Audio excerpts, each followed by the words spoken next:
we created the thing that we call Giaconucci Vino today, which has found favor among families.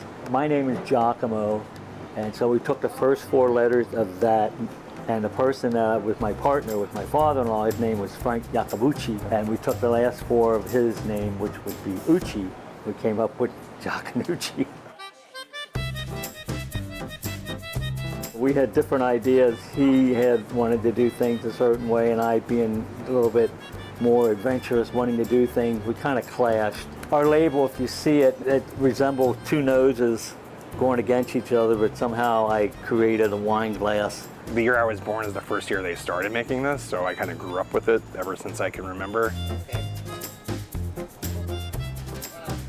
Specifically, we get the wine grapes from Lodi, California. And then the next day is pretty much a de-stemming and grinding process that basically takes as many stems as it can out of the grapes, and then we let it sit for a week. And during that week, I add yeast to it to increase the possibility of fermentation to happen and even add to it. And then we basically squeeze them with old school wine presses and get as much juice out of them as we can and put them in barrels and then cap them off.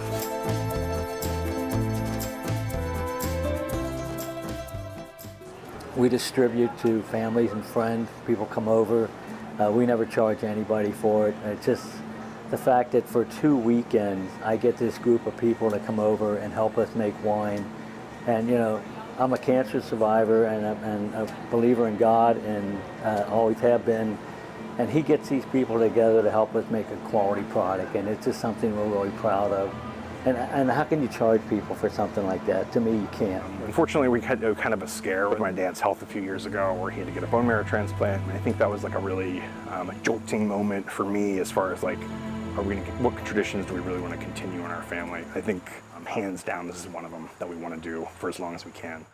What you see nowadays is a lot of the traditions go out the window. Young people aren't a part of it. They don't want to do it. Too much work. I want to keep that alive. So I think what my dad has started will continue at least for another generation or 2. So it's kind of an exciting, cool thing that we'll be able to have family homemade wine that we can share with friends, family, and beyond. I was going to put it in here.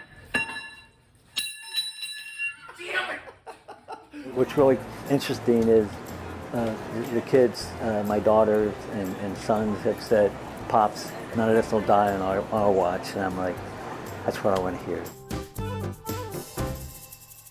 Thanks for checking out the Local 12 YouTube channel. Click the links and tap subscribe to get notified anytime we post.